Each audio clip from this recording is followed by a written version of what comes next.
ये कहानी एक ऐसे प्रेमी जोड़े की है जो एक दिन एक खतरनाक घाटी में फंस जाते हैं। फिर वहां उनका सामना जिस प्रकार के नरभक्षी पेड़ रूपी इंसानों से हुआ, भाई साहब उसे देख दिल जिगर गुर्दा सब दहल उठेगा। एक अरसे बाद देखने लायक मूवी आई है, इसलिए लास्ट तक देखना।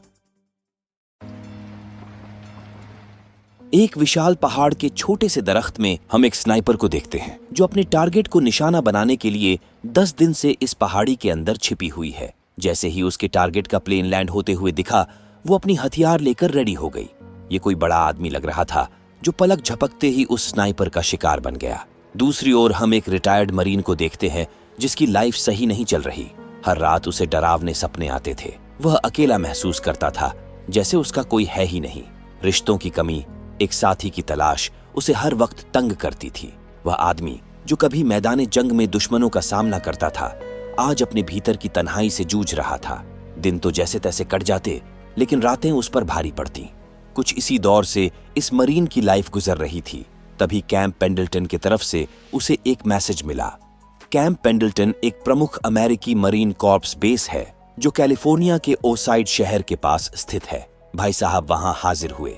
नौकरी छोड़े 4 साल हो चुके थे, फिर भी अपने कर्नल को रिस्पेक्ट देने से नहीं चुके। उसका यह आचरण साबित करता है कि सैनिक का कर्तव्य और सम्मान कभी नहीं खत्म होता, चाहे वह सेवा में हो या बाहर। वहां उसकी मुलाकात एक उच्च स्तरीय जासूस से हुई जो उसी के ही आने का इंतजार कर रही थी। इस बंदे की पूरी जन्म कुंडली उनके पास थी। नाम था लिवाई, जिसके नाम 192 कन्फर्म स्नाइपिंग किल्स दर्ज थे।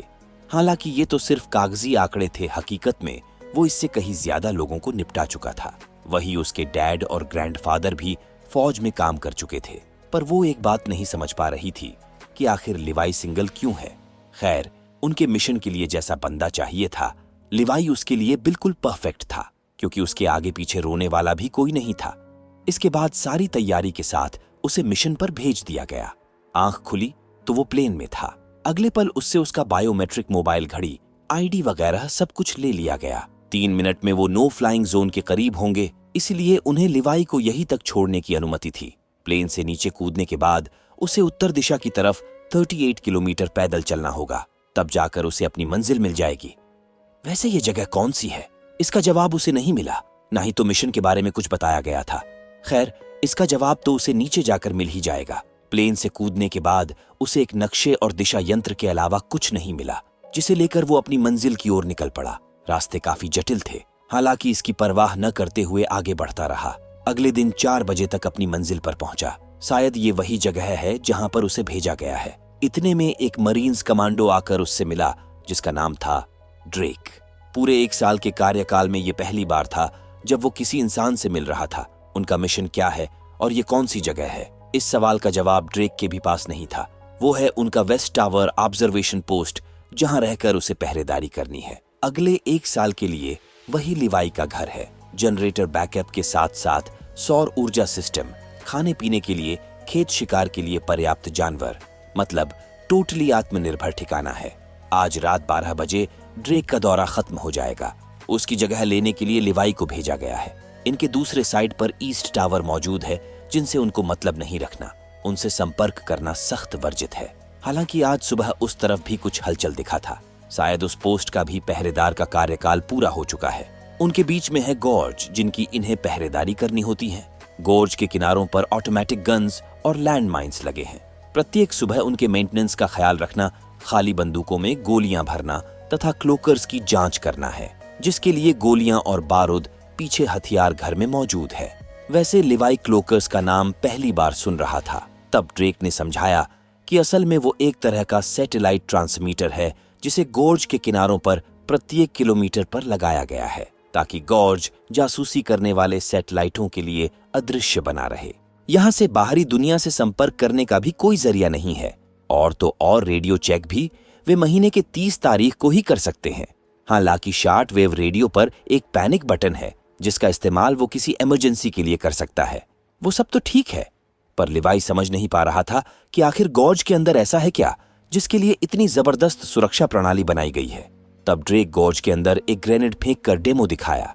ग्रेनेड फटते ही वहां से खतरनाक आवाजें आनी शुरू हो गई। वैसे एक और बात, अगर किसी प्रकार सारे क्लोकर्स एक समय पर फेल हो गए, जो कि मुमकिन नहीं है क्योंकि हर क्लोकर्स के पास अपने खुद का पावर सोर्स है, फिर भी किसी रीजन से ऐसा हुआ तो स्ट्रेडाग नामी प्रोटोकॉल ऑटोमेटिक एक्टिवेट हो जाएगा। टावर पर लगे सायरन बज उठेंगे। उस स्थिति में उसे सर पर पैर रखकर गोर्ज से दूर भागना है। सिर्फ इतना ही नहीं, ये जगह काफी पुरानी है। द्वितीय विश्व युद्ध के अंत के बाद की बात है। इस घाटी की साफ सफाई करने के लिए तकरीबन 2400 सैनिकों को भेजा गया था, लेकिन एक भी सैनिक वापस नहीं लौटा। तब से ही इस स्थान को गुप्त रखा गया है। मतलब इनका मिशन इस जगह को गुप्त रखना है। यूं समझ लो, गोज नर्क का द्वार है जिसकी वे पहरेदारी कर रहे हैं। ड्रेक को ये सारी बातें पिछले पहरेदार से पता चली थी। वही बात अब वो लिवाई को बता रहा है। अगली सुबह ड्रेक अलविदा बोल घर जाने के लिए निकल पड़ा। नॉन फ्लाई जोन तक पहुंचने में उसे काफी वक्त लगे, लेकिन उसे इस बात का बिल्कुल भी अंदाजा नहीं था कि गोर्ज की जानकारी गुप्त रखने के लिए उसे जान से मार दिया जाएगा। ये सब उसी उच्च स्तरीय जासूस के इशारे पर किया जा रहा है। इसका मतलब गोर्ज के पहरेदारों को उनका कार्यकाल खत्म होने के बाद निपटा दिया जाता था, जो कि 1940 से चलता आ रहा है। इधर लिवाई अपने काम पर लग चुका था। क्लोकर्स, माइंस, मशीन गन वगैरह की जांच करने के बाद वो रेडियो चेक करने के लिए कांटेक्ट किया। यहाँ की जानकारी लेकर वे उधर से आदेश दिए कि अब उसे 30 दिन बाद ही रेडियो चेक करने के लिए कांटेक्ट करना है। अब कुछ काम बचा नहीं था तो सोचा कि बुक ही पढ़कर टाइम पास कर लिया जाए। तभी उसे बुक शेल्फ के पीछे कुछ लिखावट दिखी। ये सब उन लोगों के शब्द थे जो पास्ट में गोर्ज की पहरेदारी कर चुके थे। जैसे कैप्टन जैक ने 1947 में लिखा था, केवल वे ही जो बहुत दूर जाने का जोखिम उठाएंगे संभवतः अपनी अंदर की क्षमता को जान पाएंगे। इन्हीं सब में उलझकर दोपहर के लंच का भी समय हो चला था। लिवाई खाने का जुगाड़ करने बाहर निकला, तभी ईस्ट टावर की तरफ से चेनसॉ चलने की आवाजें आनी शुरू हुई। दूरबीन से देखने पर कि वो ईस्ट टावर की रख रखाव करने वाली पहरेदार थी। भाई साहब, ये तो वही खतरनाक स्नाइपर है जिसे हमने स्टार्टिंग में देखा था। फिलहाल जिस हाल में लिवाई की जिंदगी कट रही है, उससे भी बदतर उस लड़की की जिंदगी थी। रात के 3 बज रहे थे, फिर भी वो उल्लू की तरह जगी हुई थी। दरअसल उसने भी सैकड़ों लोगों को मारा था, इसी के चलते वो रातों को सो नहीं पाती थी। वैसे वो थी तो लिथुआनियाई पर काम वो रसिया के लिए करती थी, जिससे हमें पता चला कि ईस्ट टावर रसिया तथा वेस्ट टावर यूएस का है। हालांकि 1940 के बाद रसिया और यूएस के जितने भी प्रेसिडेंट वगैरह हुए, उन्हें गोर्ज के बारे में नहीं पता। मतलब उन दोनों देशों की कोई खुफिया एजेंसी मिलकर गोर्ज को चलाती है। पिता 1 हफ्ते पहले ही चल बसे, माँ पहले ही मर चुकी थी। कुल मिलाकर उसके भी आगे पीछे कोई नहीं था, बिल्कुल तन्हा थी। ऐसे ही एक दिन कर करके अक्टूबर बीत गया। 5 नवंबर को उस लड़की का बर्थडे था। ताम झाम लेकर अकेले गुनगुना रही थी, तभी अचानक उसके अंदर चुल मची। वेस्ट टावर पर देखी तो लिवाई कुछ लिख रहा था। मतलब उसे कविताएं वगैरह लिखने का भी शौक था। उसका ध्यान खींचने के लिए पहले इसने हवाई फायरिंग किया। इस प्रकार उनके बीच बातचीत का सिलसिला शुरू हुआ। जब 2 तन्हा लोग मिले तो बातें बननी लाजमी थी। अब भला नियम वगैरह की परवाह कौन करे। उसका नाम था ड्रासा। काफी मस्ती मजाक करने के बाद दोनों अपने असली औकात पर आ गए। दोनों माहिर स्नाइपर थे। अपना हुनर दिखाने के चक्कर में गोली फायर किए। तभी टावर के नीचे कुछ हलचल दिखी। भाई साहब, गोर्ज के अंदर से कुछ खतरनाक जीव चुपके चुपके निकलने की कोशिश कर रहे थे। समय रहते लिवाई ने उन पर गोलियां बरसाना शुरू किया। अगले पल माइंस भी फटने लगे। ईस्ट टावर से ड्रासा भी उन पर गोलियां बरसाने लगी। होलोमैन, ड्रेक ने यही नाम बताया था इन खूंखार जीवों का। इनकी तादाद हजारों में थी जो गोर्ज के बाहर निकलने के लिए बेकरार थे। हालांकि गोर्ज के ओंटो गन्स के आगे होलोमैन की एक नहीं चली। गोर्ज के ओंटो गन्स ने जैसे ही अपना काम करना शुरू किया, वे धाराशायी होने लगे। एक के बाद एक उनकी पटनें गिरती जा रही थीं। फिर भी स्पष्ट था कि यह सिर्फ शुरुआत भर थी। तभी एक और धमाका हुआ। माइंस का एक टुकड़ा ड्रासा के सीने में जा लगा। इस बीच कुछ ड्रासा के टावर तक जा पहुंचे। फिर क्या था, दूसरे साइड से लिवाई ने उन पर गोलियां बरसाना शुरू किया। गोलियों और धमाकों की गूंज से पूरा घाटी दहल उठा। आखिर में उन होलोमैन्स की सारी कोशिशें नाकाम रहीं और वे गोर्ज से बाहर नहीं निकल पाए। खैर, ड्रासा का यह अब तक का सबसे कड़क जन्मदिन रहा, जो उसे जिंदगी भर याद रहेगा। अगली सुबह फिर वही मेंटेनेंस का काम। लिवाई काम निपटाने में लगा था, तभी एक ड्रोन दिखा। जाहिर सी बात है, उन पर नजर रखा जा रहा है। देखते ही देखते 3 महीने बीत गए। दिसंबर आ चुका था। इस बीच इनकी नोक झोंक बराबर चलती रहती थी। कभी कभार ड्रासा सोचती, क्या कोई रास्ता नहीं जो इस खाई को पार कर सके। एक दिन ड्रासा ने मजाक मजाक में लिवाई को अपने टावर पर डिनर का निमंत्रण दिया। भाई साहब जैसे उसी के इंतजार में थे। अगली सुबह काम निपटाकर उस पार जाने का जुगाड़ बनाने लगे। केबल वगैरह पर्याप्त तो था ही, तो कोई दिक्कत वाली बात नहीं थी। एक छोर पत्थर में तो दूसरा छोर रॉकेट लॉन्चर में लगाकर दांग दिए। रस्सी आसानी से उस पार चली गई। बाकी का काम द्रासा ने संभाल लिया। फिर उसी रस्सी पर झूलकर लिवाई इस पार चला आया। थोड़ी बहुत मेहनत करनी पड़ी, हालांकि इतना तो चलता है। वे दोनों मिले। द्रासा को इतने करीब से देख लिवाई की नजरें उस पर से हटी ही नहीं। उसने जितना सोचा था उसकी आंखें उससे कहीं ज्यादा खूबसूरत थीं। डिनर पर दोनों अपनी आप बीती साझा किए और मामला करीब आने के बाद खत्म हुआ। आखिरी मिशन पूरा करके लिवाई अपने टावर की ओर लौट चला, पर उसे कहा पता था कि आज उसका आखिरी दिन है। कुछ होलोमैन बाहर निकल रहे थे, जिसके चलते माइंस फट गए, रस्सी टूट गया। लिवाई तेजी से नीचे गिरने लगा, हालांकि ऐन वक्त पर उसने अपना पैराशूट खोल लिया। उसे घाटी से बाहर निकालने का जुगाड़ साथ लेकर ड्रासा भी कूद पड़ी। गोर्ज के अंदर काफी घना कोहरा फैला था। पैराशूट के जरिए वो नीचे तो उतरी, मगर पानी में। ऊपर से पैराशूट का रस्सी पत्थर में फंस गया। दम घुटने लगा। जैसे तैसे करके रस्सी काटी, लेकिन अपने आप को संभाल नहीं सकी, क्योंकि पानी का बहाव बहुत तेज था। पत्थर से जा टकराई, जिसके चलते उसके बैग से कोई जरूरी औजार गिर पड़ा। बहते बहते आगे चलकर उसे एक पेड़ की टहनी मिली, जिसे पकड़कर वो बाहर निकल पाई। दूसरी तरफ लिवाई पेड़ पर लैंड करने के चलते बेहोश हो चुका था। उसी पेड़ पर एक भद्दा सा कीड़ा दिखा, जो लिवाई को खाने के लिए जैसे ही करीब पहुंचा वो होश में आ गया और उस कीड़े पर गोलियां बरसाने लगा, जिसकी आवाज सुन ड्रासा उस ओर बढ़ चली। पिस्टल की सारी गोलियां खाने के बावजूद जब वो कीड़ा नहीं मरा, तो लिवाई ने पैराशूट से अपने आप को अलग किया। पेड़ के टहनियों से लड़ते भिड़ते नीचे गिरा। काफी चोट लगी, संभलने तक का मौका नहीं मिला। ये कोई आम पेड़ नहीं, बल्कि नरभक्षी पेड़ था, जिसकी जड़ें उसे जकड़ने लगी। उससे छूटने के लिए लिवाई ने पूरी ताकत लगाया, लेकिन टस से मस नहीं हो। तभी ऐन वक्त पर ड्रासा पहुंच गई, जिसके चलते लिवाई की जान बच पाई। ये जगह कितनी डरावनी है, यहां से जितनी जल्दी हो सके उन्हें निकलना होगा। ड्रासा अपने साथ ऑटो असेंडर लेकर आई थी, जिसकी मदद से वे आसानी से बाहर निकल सकते हैं। प्लानिंग करके वे गोर्ज की पूर्वी दीवार की तरफ बढ़ चले, क्योंकि उस तरफ की रस्सी लंबी थी। तभी वहां कुछ घुड़सवार आ पहुंचे, जो देखने में बिल्कुल सामान्य नहीं लग रहे थे। उनके शरीर का आधा हिस्सा इंसानों जैसा तथा उनकी त्वचा लकड़ी की भांति कठोर और दरारों से भरी हुई थी। उनके घोड़े भी असामान्य थे। वे बिना किसी चेतावनी के उन पर टूट पड़े। दूसरी ओर इन्होंने भी अपने अस्त्र शस्त्र संभाल लिए और बचाव में उतर आए। देखते ही देखते वहां एक भयंकर युद्ध छिड़ गया। वैसे इनके पास गन थी, इसलिए ज्यादा कुछ दिक्कत नहीं हुआ। थोड़ा बहुत संघर्ष करना पड़ा, लेकिन आखिर में वे उनके गोलियों के शिकार हुए। उनमें से एक बचकर भाग निकला। इससे पहले कि देर हो जाए, तभी पता चला कि ड्रासा के बैग से ऑटो असेंडर कहीं गिर चुका है।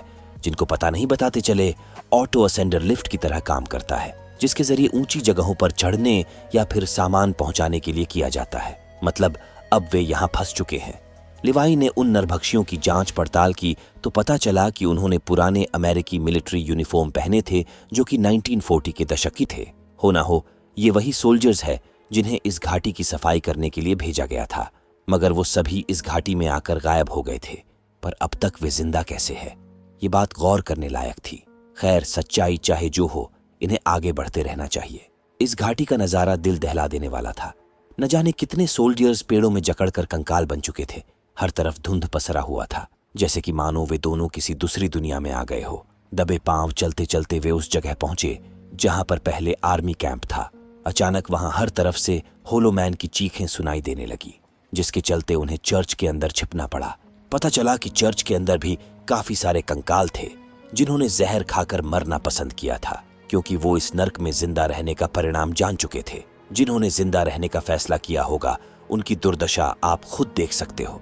बाद में वे मौत के लिए तरस गए होंगे। भाई साहब, उनकी खोपड़ियां खतरनाक मकड़ियों में तब्दील हो चुकी थीं, जो इन पर कहर बनकर टूट पड़ी। इनकी संख्या एक दो नहीं, बल्कि सैकड़ों में थी, जिनसे निपटना असंभव सा लग रहा था। तभी गोलियों की आवाज सुन कुछ होलोमैन भी आ धमके, जैसे कि बस उन्हीं की कमी थी। पहले वालों के मुकाबले ये ज्यादा ताकतवर थे। उन पर गोलियों का भी कुछ खास असर नहीं हो रहा था। उनसे पीछा छुड़े ही भलाई थी। किसी तरह लड़ते भिड़ते वे वहां से भाग निकले, लेकिन जाएंगे भी तो जाएंगे कहाँ। गोर्ज एक मौत का कुआं है, जिससे बाहर निकलने का जुगाड़ वे पहले ही खो चुके थे। तभी सामने गोर्ज का दीवार दिखा, जिसके मुहानी पर एक लोहे का दरवाजा था। जब तक मामला शांत नहीं हो जाता, इन्होंने यहीं पर छिपे रहने का फैसला किया। पर अंदर की सच्चाई तो कुछ और ही थी। अंदर इन्हें एक सीक्रेट लैब मिला और एक रील भी, जिस पर लिखा था, ईश्वर हमें माफ करे। आखिर ऐसा क्या गुनाह किया था इस लैब के वैज्ञानिकों ने? बैकअप जनरेटर चालू कर रील प्ले किए तब सच्चाई सामने आई। एक साइंटिस्ट ने इसके पीछे की वजह रिकॉर्ड कर रखा था। ये बात सन 1946 की है, जब द्वितीय विश्व युद्ध के आखिरी सालों के दौरान अमेरिकी वैज्ञानिक रॉबर्ट ओपेनहाइमर और उनके एलामोस समुदाय ने परमाणु बम का आविष्कार किया। सोवियत संघ को भी वैसा ही कुछ इजाद करना था। इसीलिए हमने इस बेस पर अमेरिका और सोवियत का झंडा एक साथ देखा था। यहाँ वे परमाणु बम की तरह ही जैविक हथियार विकसित कर रहे थे, लेकिन अचानक आए भूकंप ने हालात बेकाबू कर दिए। खतरनाक रसायनों का रिसाव हुआ, जिससे पूरे गोर्ज क्षेत्र का वातावरण विषाक्त हो गया। अब इस इलाके को पूरी तरह क्वारंटीन कर दिया गया है और हर समय इस पर कड़ी निगरानी रखी जा रही है, ताकि कोई भी संक्रमित व्यक्ति बाहर न निकल सके। जैव रासायनिक प्रदूषण ने गंभीर रूप से प्रभावित किया है, जिससे जैविक तत्वों के डीएनए में अपरिवर्तनीय परिवर्तन हो गए हैं। मानव डीएनए अब पौधों, जानवरों और यहाँ तक कि कीड़ों के साथ भी मिश्रित हो चुका है। संक्रमण होने की स्थिति में 5 दिनों के भीतर लक्षण प्रकट होने लगते हैं और ये शारीरिक रूप से स्पष्ट दिखने लगते हैं। तो ये था गोर्ज का असली रहस्य। इतने में लिवाई को एक कंप्यूटर सिस्टम दिखा जो 1940 के दशक का तो बिल्कुल नहीं लग रहा था। इसकी बनावट सन 2000 के आसपास की थी। ड्रासा समझ नहीं पा रही थी कि इस जगह को अब तक बचाकर क्यों रखा गया है। बमबारी करके मामला ही खत्म कर देते। इसका जवाब उन्हें कंप्यूटर ओपन होने पर मिला। इसके पीछे डार्कलेक नाम की एक गुप्त कंपनी का हाथ है, जो अब भी इस क्षेत्र में शोध कर रही है। उनके ड्रोन लगातार हाइब्रिड डीएनए के सैंपल एकत्रित कर रहे हैं। इस अनोखे डीएनए का इस्तेमाल वे सुपर सैनिकों के निर्माण करने के लिए कर रहे हैं। इसीलिए इस जगह को बचाकर रखा गया है। तभी लिवाई को स्ट्रेडाग नामक फाइल मिली, जिसके बारे में ड्रेक उसे थोड़ा बहुत बताया था, और ये भी कि इस प्रोटोकॉल के एक्टिवेट होते ही सर पर पैर रखकर भागना। बेसिकली ये स्ट्रेडाग प्रोटोकॉल इस जगह को परमाणु बम से तबाह करने के बारे में था, ताकि कभी किसी प्रकार की इमरजेंसी आए तो फौरन इस जगह को नेस्तनाबूद किया जा सके। इस परमाणु रिएक्टर की रेंज 4 किलोमीटर की थी। मामला शांत होने बाद वे बाहर जाने के लिए निकले, लेकिन ड्रासा का बैग अपनी जगह से गायब था। पता चला कि बैग बाहर मैदान में रखा था। उसके बगैर वे अपना बचाव भी नहीं कर सकते, क्योंकि मैगजीन वगैरह उसी के अंदर है। स्मोक करके उठाने गए तो ड्रासा उनके ट्रैप में फंस गई। एक जमुराव उसे अपने घोड़े के साथ घसीट ले गया। ड्रासा लाख प्रयत्न की, लेकिन उसके चुंगल से आजाद नहीं हो पाई। उसका सर एक पेड़ से जा टकराया, जिसके चलते वो बेहोश हो गई। लिवाई उसका पीछा किया, मगर वे पल भर में छूमंतर हो गए। कहीं कोई नामो निशान नहीं मिला। भले ही वे बदल चुके थे, पर उनका दिमाग बराबर काम कर रहा था। मैन ने ड्रासा को जैसे ही टॉर्चर करना शुरू किया, वो होशो हवास में लौट आई। फिर मौका मिलते ही उस पर टूट पड़ी। भाई साहब अतरंगी शौक पाल रखे थे, जिसकी गर्दन ड्रासा ने उड़ा डाला। उनके मारामारी के बीच लिवाई आधम का, जिसकी गोलियों के आगे होलोमैन की एक नहीं चली, उसे अपने जान से हाथ धोना पड़ा। इसी साइलो के अंदर वे मिसाइलें थीं जो भूकंप के चलते क्षतिग्रस्त हुई थीं। बाहर आने जाने का मात्र एक ही रास्ता था, जो काफी डरावना था। जैसे तैसे पार करके साइलो से बाहर निकले। सामने एक वेयरहाउस दिखा, जिसके अंदर उस टाइम की जीप मिली जिनके आगे पावरफुल गिरनी लगे थे। इनको ऑटो असेंडर की तरह कैसे यूज करना है, लिवाई को समझते देर नहीं लगा। अगले पल वे जीप लेकर ईस्ट टावर की ओर निकल पड़े। इन्हें वो रस्सी मिल गई जिसे लिवाई गिरनी से बांध ही रहा था, तभी कुछ होलोमैन आधम के। हालांकि ड्रासा ने उनको अपने करीब आने नहीं दिया। उन पर गोलियां बरसाते हुए जीप चालू किए और ऊपर की तरफ बढ़ चले। लगा कि अब सब कुछ ठीक हो चुका, लेकिन इनकी मुश्किलें खत्म होने का नाम ही नहीं रही थी। उनके पीछे पीछे रस्सी के सहारे दीवारों पर काफी सारे होलोमैन चढ़ते हुए आने लगे। देखते ही देखते कुछ उनकी जीप पर धावा बोल दिए। दोनों ने अपनी तलवार और कुल्हाड़ी निकाली और उनका डटकर मुकाबला किए। वे ऐसे उनका पीछा नहीं छोड़ने वाले थे। लड़ते लड़ते ड्रासा को एक आइडिया सूझी। चट से पेट्रोल टैंक में होल कर रस्सी में आग लगा दिए। इनकी ये तरकीब काम कर गई। हालांकि गोर्ज से बाहर निकलने के बाद भी डर था। अगर वे संक्रमित हुए तो एक दूसरे को खत्म कर लेंगे। 5 दिन के अंदर पता चल ही जाएगा। अगली सुबह लिवाई अपने टावर पर लौट गया, क्योंकि आज रेडियो चेक करने का दिन था। पता चला कि इस बार रेडियो पर वो उच्च स्तरीय जासूस लाइन पर थी, जिन्होंने लिवाई को यह काम सौंपा था। किसी ने गोर्ज के अंदर का कंप्यूटर सिस्टम ओपन किया। ये बात उनको पता चल चुकी थी। वहां सिर्फ 2 ही लोग हैं, तो उन्हीं दोनों में से कोई गोर्ज के अंदर गया होगा। क्या वो तुम थे? लिवाई ने ना में जवाब दिया। इसका मतलब ये काम उस रसियन पहरेदार का होगा। जितना जल्दी हो सके लिवाई को उसे मारना होगा। वे अमेरिकी थल सेना को दुनिया की सबसे पावरफुल सेना बनाने के लिए काम कर रहे हैं, जिसकी भनक किसी को नहीं लगनी चाहिए। बोलती बंद हो गई, फिर भी ना बोल नहीं सकते थे। इसके विपरीत लिवाई को भी मारने का प्रोग्राम बन चुका था। अब आगे क्या करना है, कैसे करना है, दोनों डिस्कस करके काम शुरू किए। हर क्लोकर्स पर वे विस्फोटक लगा रहे थे। तभी उनकी तरफ आते हुए एक हेलीकॉप्टर दिखा, पर उन्हें तो बताया गया था कि ये नॉन फ्लाइंग जोन है। डार्क लेक, ये तो उसी कंपनी की हेलीकॉप्टर है जो इस सीक्रेट्स मिशन को चला रही है। मौका रहते हुए दोनों प्रेमी भागना शुरू किए। इधर डार्क लेक के सोल्जर्स टावर के हर कोने को ढूंढे, लेकिन उन्हें लिवाई कहीं नहीं मिला। आखिरकार उन्हें ड्रोन प्रोटोकॉल शुरू करना पड़ा। सैकड़ों ड्रोन उनकी तलाश में निकल पड़े, जिनके ऊपर जबरदस्त टेक्नोलॉजी का मशीन गन लगा था। उनसे बचते बचाते, गिरते पड़ते, लड़ते भागते हुए 3.8 किलोमीटर दूरी तय किए। हालांकि अभी भी उनका आखिरी काम अधूरा था। 3 चीजें कभी छुपाए छुप नहीं सकती, सूर्य, चंद्रमा और सच्चाई। इन्होंने उसे कम आंक कर गलती कर दी। वही ड्रोन से निपटने के बाद दोनों स्नाइपर क्लोकर्स पर लगे विस्फोटकों पर निशाना साधे, जो कि इनके लिए आसान था। ये दुनिया के टॉप 5 स्नाइपर्स में से एक थे। इस पर इनकी बहस भी हुई थी, हालांकि हमने उसको कवर नहीं किया था। देखते ही देखते एक के बाद एक क्लोकर्स विस्फोट होने लगे, जिनके खत्म होते ही स्ट्रेडाक प्रोटोकॉल ऑटोमेटिक एक्टिव हो गया। 2 मिनट के अंदर उन्हें 4 किलोमीटर के दायरे से बाहर निकलना होगा। डार्क लेक के नुमाइंदे तुरंत हेलीकॉप्टर लेकर निकल भागे, लेकिन परमाणु बम के विस्फोट होते ही उनकी धज्जियां उड़ गईं। थोड़ा बहुत असर लिवाई पर भी हुआ। खाई के नीचे पानी था, वो उसी में कूद गया। इसके बाद ड्रासा उसके लौटने का इंतजार 5 दिन तक की। गोर्ज को पूरी तरह से नेस्तनाबूद करने का प्लान उन्होंने गोर्ज से बाहर निकलने के बाद ही कर लिया था। उसी वक्त लिवाई ने एक लेटर ड्रासा को दिया था, जिसके ऊपर लिखा था कि अगर मैं सूर्यास्त तक वापस नहीं लौटा तब इसे खोलना। हालांकि वो उसके लौटने का इंतजार 5 दिनों तक करती रही। आखिर में उसे मृत मानकर वापस लौट गई। एक शाम उसने ये लेटर खोला, जिसमें लिवाई ने उसके ऊपर कविता लिखा था, जिसे पढ़कर उसकी आंखों में आंसू छलक आए। अगर मैं लौट न सका तो मत समझना कि मैं हार गया। मैं वहीं रहूंगा, तेरी यादों की उन गलियों में जहां हमने अपना आशियाना बनाने की बात की थी।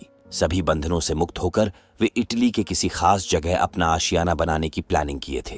कुछ महीने बाद हम ड्रासा को उसी जगह पर देखते हैं। उसका अपना खुद का क्लिफ साइड रिजॉर्ट है, जहां पर वो अपने सपने को जी रही है।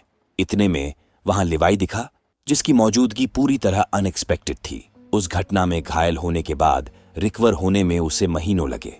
ढूंढते ढूंढते आखिरकार उसे अपनी मंजिल मिल ही गई। तो दोस्तों, ये थी कहानी द गोर्ज मूवी की। आशा करते हैं कि ये फिल्म आपको पसंद आई होगी।